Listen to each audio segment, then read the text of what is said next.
Bonjour à tous, vous êtes aujourd'hui avec Sali Dakar.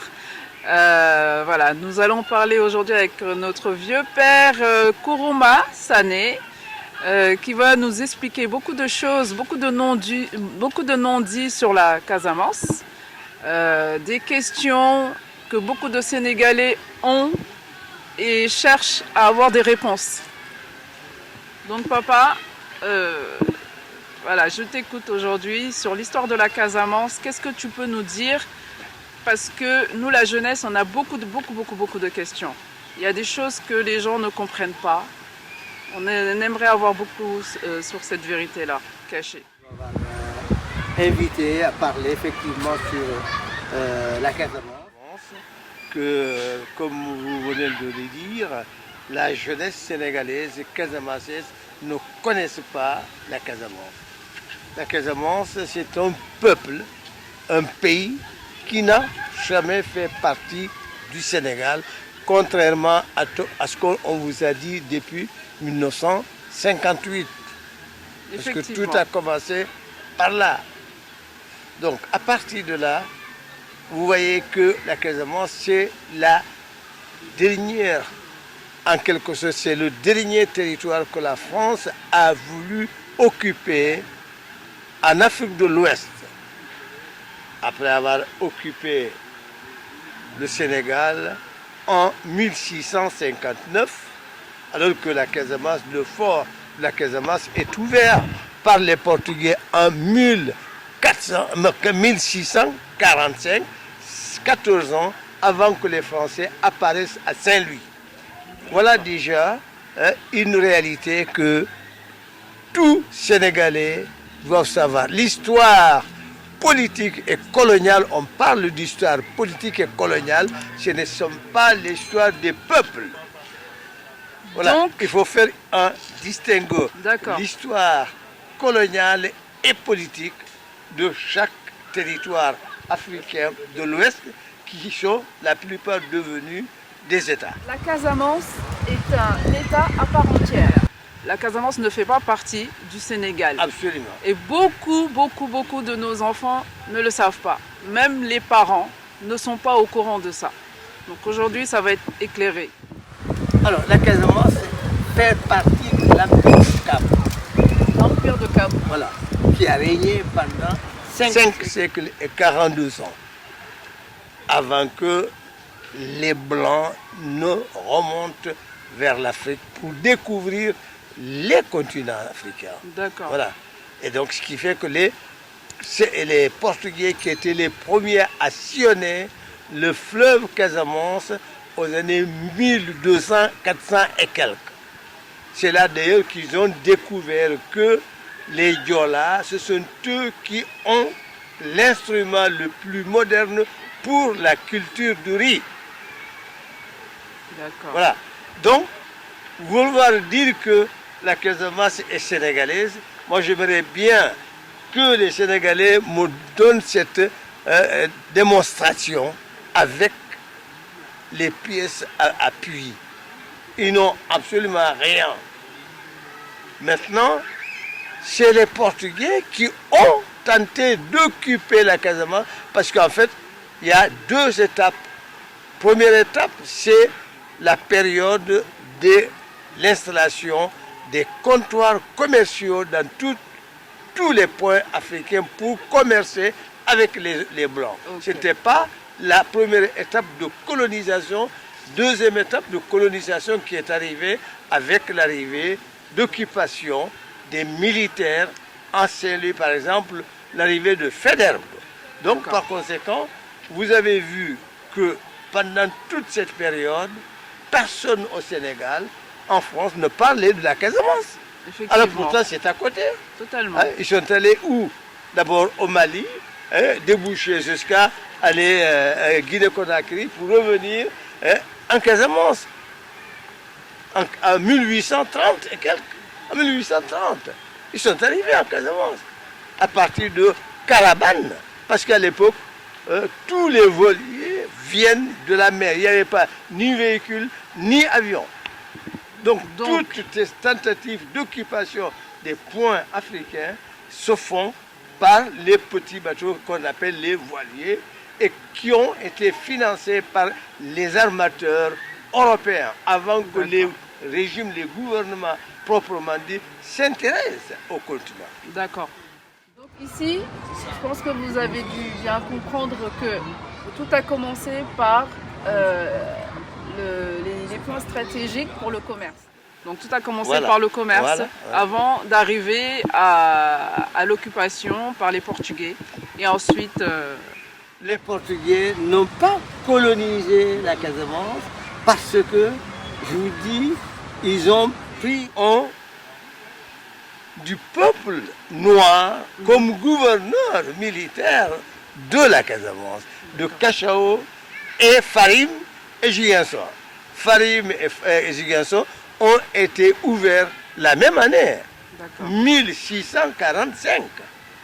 Donc les Casamancés avaient contact avec les Blancs portugais avant que les Sénégalais ne le soient au niveau de Saint-Louis 14 ans plus tard. Comment déjà la France pouvait-elle revendiquer la Casamance? Ce n'est pas possible. Effectivement. Voilà. Donc ces pièces-là que tous les gouvernements successifs du Sénégal ne incapables de vous l'enseigner à l'école, et ils ont fait quoi? Cacher ça au peuple sénégalais. C'est la raison pour laquelle le peuple casamancé... totalement ignorant sur ce sujet-là. C'est la raison pour laquelle... Et on l'a fait ignorer volontairement. Voilà, parce que le peuple a ses élus qui doivent lui éclairer. Le peuple ne programme pas les programmes scolaires. C'est l'État, le ministre. S'il n'a pas fait, ça veut dire que ce sont eux qui les ont fait ignorer. Intentionnellement. Voilà, Donc voilà, cher peuple sénégalais. Aujourd'hui, nous avons le père Kourouma qui a tous les documents. Il y a effectivement des documents cachés. Tout est là, il les a en sa possession. Donc croyez-moi, les vérités qui vont être dites aujourd'hui, retenez ça bien. Alors donc j'aimerais bien que ceux qui m'écoutent, qui m'entendent, surtout les Sénégalais, qui vous disent à longueur de la journée, la Casamance fait partie de l'intégrité du territoire sénégalais, qui vous le démontre par les papiers des archives. Ce ne sont pas des archives que Albouri ou Lat Dior leur laisseront, ce sont des archives que les colons français leur ont laissées. Donc, vous voyez déjà la contradiction. Ouais. La contradiction de ces politiques sénégalais et qui ne connaissent que voler le bien de l'État, le bien du peuple sénégalais, mais en ce qui concerne l'histoire, zéro, encore moins la Casamance. Donc, la Casamance n'a jamais été une colonie française. La France l'a reçue par le canal de partage de Berlin, n'est-ce pas? Oui. Et la convention franco-portugaise a été signée ici à Paris, à Versailles effectivement, le 12 mai 1886. Quand le Sénégal, en tant que colonie, a été entièrement colonisé, administré, façonné par l'administration coloniale française en lui donnant cette région. En 1886, à l'époque, personne dans les territoires occupés ou en train d'être occupés n'a le droit de faire la politique. Ça, comprenons-nous, c'est ça. Oui. Donc il a fallu la Première Guerre mondiale pour que la France, qui tentait d'occuper la Casamance, vienne pour tenter, d'abord, premièrement, de nous imposer impôts. Des impôts. Mais voilà. C'est bien que le premier affrontement avec les Casamancés, avec l'autorité militaire française, a commencé en janvier 1859. Donc, économiquement, voilà. Donc ça, c'est une stratégie du colon. Toujours, on attaque l'économie. On commence par l'économie. Donc, la France, quand elle est arrivée, a voulu imposer Partout, c'est comme ça. sa force. Il faut soumettre la population de payer des impôts. Avant maintenant de les occuper, de les façonner. Voilà. C'est que la France n'a pas pu le faire dès sa première entrée, et ce qu'on appelait à l'époque une expédition militaire, et partir de sa colonie du Sénégal et arriver à Hilol, effectivement dans cette île des Carones qui s'appelle Hilol, la première bataille qu'a perdue le capitaine Protet, qui était le neveu du gouverneur Protet, à qui on a donné la place de l'indépendance aujourd'hui au Sénégal. C'est son neveu qui a dirigé ce contingent pour aller tenter d'occuper militairement la Casamance en passant par les îles de Caronne, qui connaît la géographie casamançaise, mais c'est la mer de l'océan Atlantique. Première bataille voilà, perdue. il échoue. Oui. Il s'est fait tuer. Et heureusement, il s'est fait enterrer aujourd'hui dans le cimetière de Carabane, enterré debout, garde à vous, en face de son ennemi, disait-il. La France revient, prépare un autre capitaine qui s'appelait Pinet-Laprade. Il revient, il échoue, toujours à Carabane, à Hilol, dans les Carones. Oui. Il échoue, lamentablement, il franchit le fleuve, il arrive maintenant dans le territoire Boulouf, à Tchonkessil. D'accord. Donc troisième bataille avec les Casamassés, il perdra. Il perd encore. Et qui avait donné la rue de Tchonka-Dakar. C'est la bataille contre Pinet-Laprade par les Diola de Boulouf qui l'ont battu en belle couture et qui a donné la rue de Tchonk. Quand le 11 mars 1860. Voilà. Alors que les Carones, c'est le 9 février 1860.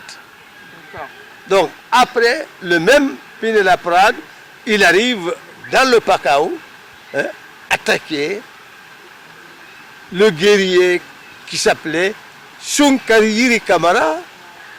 C'est la fameuse bataille de la ville, le village de Sandiniéry, tout près de Sédhiou, qui a donné le nom Sandiniéry à Dakar. Donc Sunkariri Kamara. Sunkariri Kamara. Voilà. D'accord. Et donc lui, qu'est-ce qu'il a fait? Mais c'est un guerrier que Pinet-Laprade voulait faire soumettre sur l'autorité française. D'accord. Il a été battu quand le 10 février 1861. Voilà. Donc, la France n'a jamais gagné aucune bataille contre le peuple casamassé quand elle a tenté de les occuper militairement. Nous sommes dans la première phase avant la Première Guerre mondiale. La Guerre mondiale a éclaté quand 14-18. Voilà. Donc, 14-18, eh bien, qui a été là comme gouverneur de l'AOF, c'est William Ponty. William Ponty. Voilà, William Ponty. Voilà. Et qui, lui, après avoir évincé le gouverneur Van Vollenhove, à qui le gouvernement français avait voulu imposer le quota de recrutement forcé en Casamance, il leur a répondu que la France n'est pas le maître de la Casamance. Par conséquent, je ne peux pas appliquer le même quota que dans tous les autres territoires colonisés, entièrement colonisés par la France. Okay. Donc, comme vous l'avez compris, vous l'avez bien entendu, la France n'a jamais colonisé la Casamance. Jamais. Jamais. Donc aujourd'hui, la France est bien au courant de cela. Donc Mes chers peuples sénégalais, sachez-le, la Casamance est un État libre. Le Sénégal et la Casamance sont deux États à part entière. Donc, William Ponty arrive, c'est à partir de là, le gouvernement il a sollicité qu'on nomme qui comme commissaire au recrutement forcé, c'est Blaise Diagne. Oui. Voilà. Donc, une fois obtenu cette nomination officielle, sa première sortie, c'était à Ziguinchor. Quand le 20 mars 1914, il a été accueilli au port de Ziguinchor par des pancartes demandant l'autonomie de la Casamance. En 1914. En Afrique entière, il n'y avait que l'ANC qui venait de naître 2 ans après. L'ANC est né le 8 janvier 1912. Donc Casamance, déjà, c'est le seul territoire qui a dit non, n'est-ce pas, la tentative d'occupation de la France chez nous. Voilà. Ce sont les archives. Hein? Ce ne sont pas nous qui les avons, mais ce sont nos ennemis qui nous connaissent, qui nous sommes sur le territoire de nos ancêtres. Nous resterons invincibles jusqu'à la nuit des temps. Donc, par conséquent, William Ponty échoue, et vous avez compris, tout de suite après, ils ont fait arrêter la première dame casamançaise, dont vous ne savez pas, Madame Badji, n'est-ce pas, en novembre 1918, dans le département de Bignona, internée au Mali jusqu'à sa mort. C'est elle qui est morte à Tombouctou, non pas la reine Aline Sitoé Diatta. Madame Badji.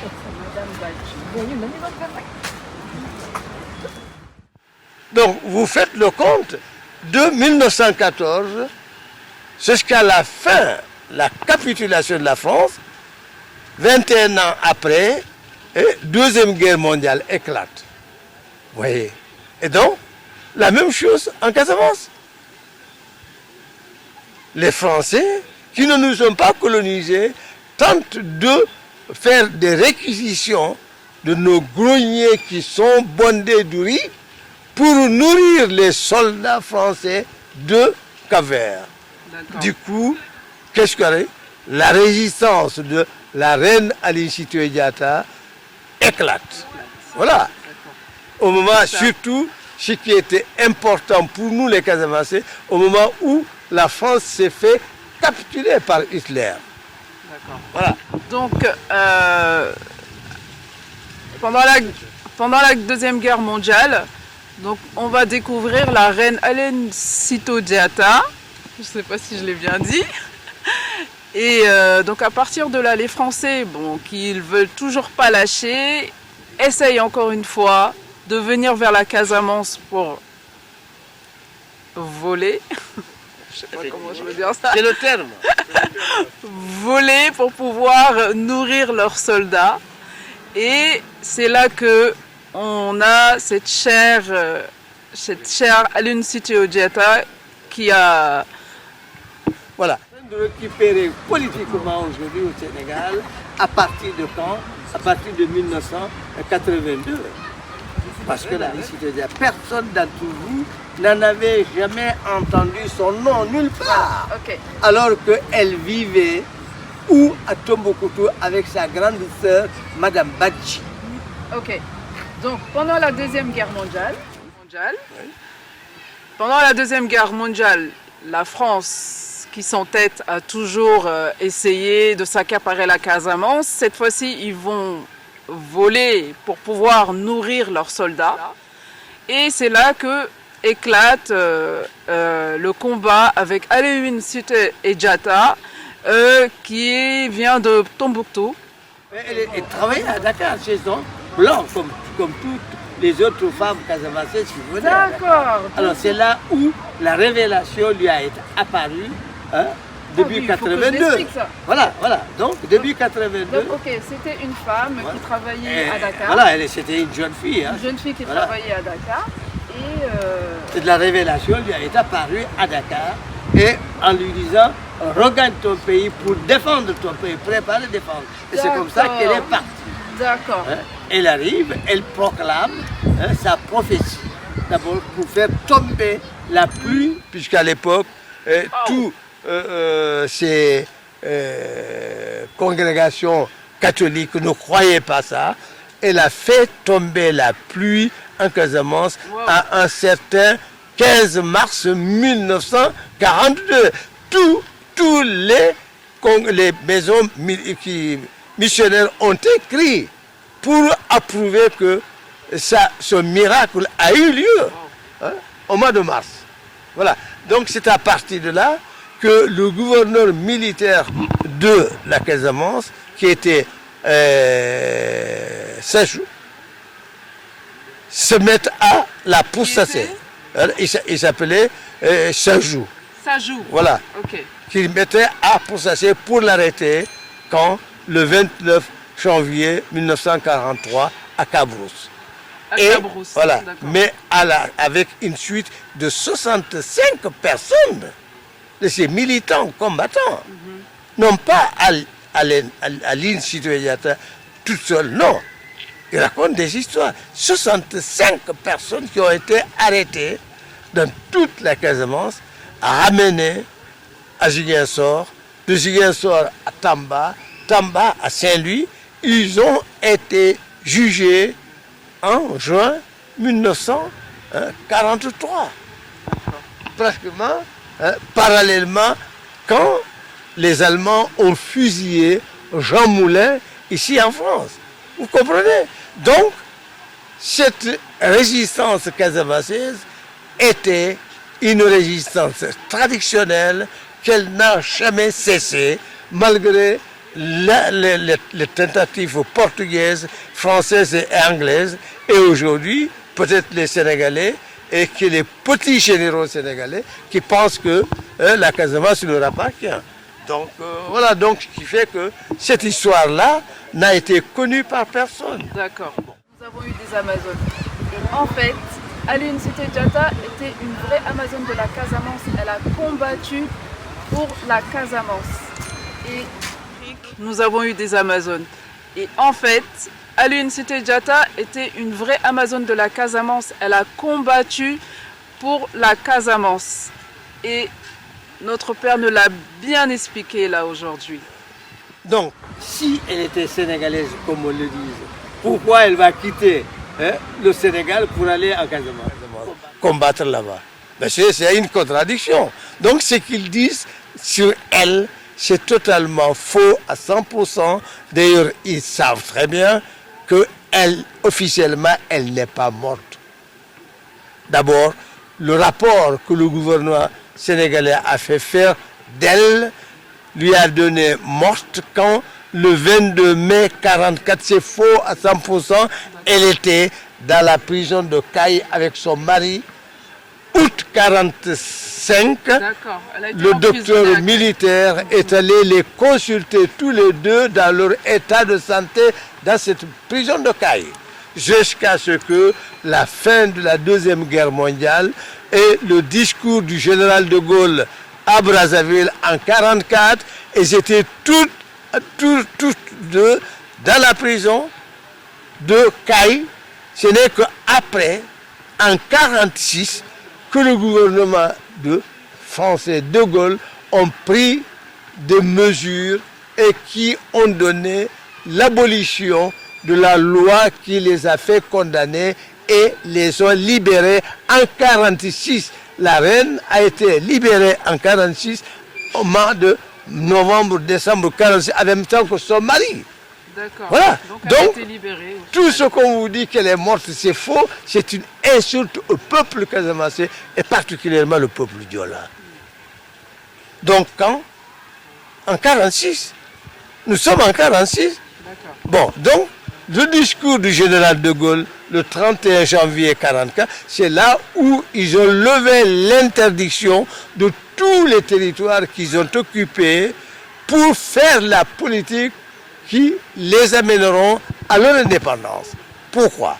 Parce que la France étant déjà ruinée dans la Deuxième Guerre mondiale, elle n'a pas pu se relever. Paf!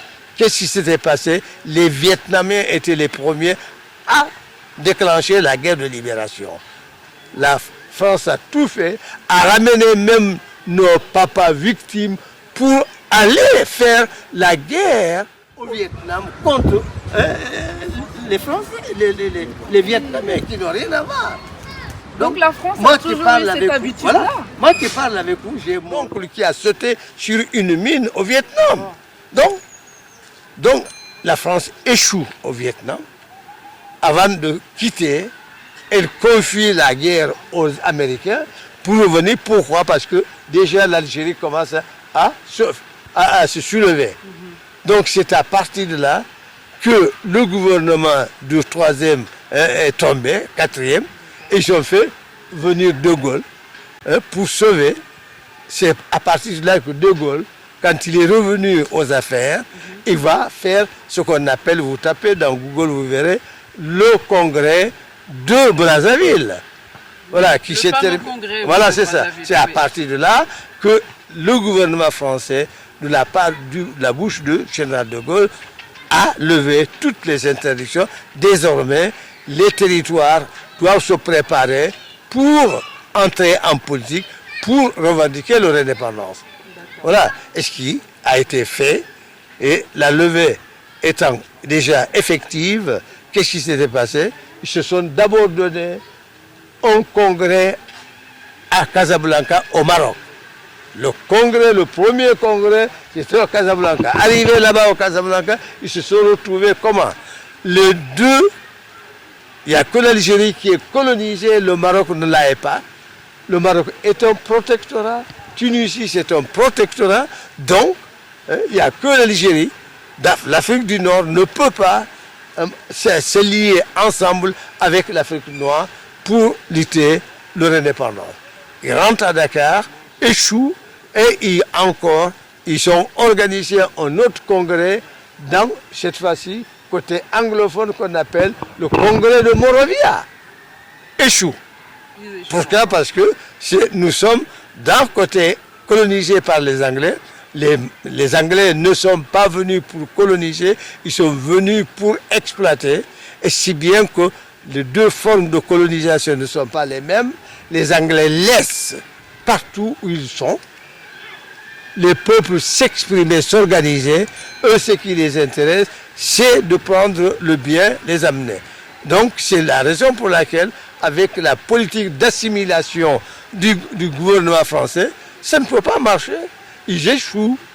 Le congrès de Monrovia, ce n'est qu'après, Houphouët-Boigny avait proposé le fameux congrès de Bamako en 1946, ce congrès qui a eu la naissance du Rassemblement démocratique africain, le RDA.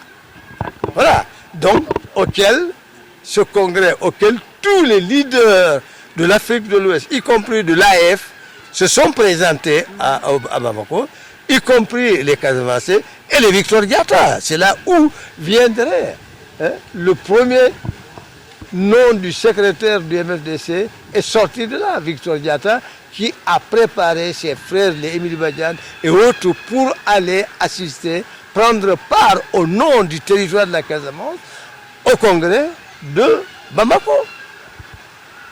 Qui était absent au congrès de Bamako? C'est le Sénégal, qui n'avait pas, à l'époque, j'étais dans le parti gouvernemental, qui est le parti, la SFIE, l'ancêtre du parti socialiste, que Lamine Gueye avait amené en Afrique de l'Ouest, au Sénégal, en particulier en 1935, l'année où Abdou Diouf est né. Donc, les Sénégalais ont fait fond, ils ne sont pas participés à la première réunion décisive pour l'Afrique de l'Ouest et qui aurait pu, puisqu'il y avait deux sujets qui étaient sur la table, l'Afrique de l'Ouest partira-t-elle en confédération ou en fédération? Par opposition, la fédération du Nigeria. Mais les Sénégalais ont faussé, ils n'ont pas voulu partir. Ni Lamine Gueye, ni Senghor, ni Maurice, aucun. Il n'y a que le neveu de Lamine Gueye, l'avocat, Boubacar Gueye, qui est parti en tant qu'avocat. il ne représentait pas le territoire du Sénégal. Donc ces deux sujets qui étaient sur la table ne peuvent pas être débattus puisque la capitale de l'AOF que construit tous les 8 territoires, c'est Dakar. Si les Sénégalais refusent de venir, eh bien leurs frères n'ont pas le droit de débattre ça. S'ils tombent d'accord, une fois qu'ils seront tous libres, ils se retrouveront effectivement pour savoir quelle forme est ces deux 8 territoires qui sont l'Afrique de l'Ouest, quelle forme qu'ils prendront pour leur coopération éventuelle. Voilà, donc c'est comme ça que ça se passait. D'ailleurs, les Sénégalais ont amèrement regretté ça. C'est Senghor, encore, c'est lui qui a joué sur ça. Il a fait interdire, surtout son aîné, Lamine Gueye. Moi, je n'arrivais pas à comprendre Lamine Gueye, qui lui a fait venir Senghor, le présenter aux Sénégalais, qui aurait dû prendre la tête. Mais non, c'est fou ça que le Sénégal, partout, a joué ce rôle négatif de rassemblement de l'Afrique de l'Ouest.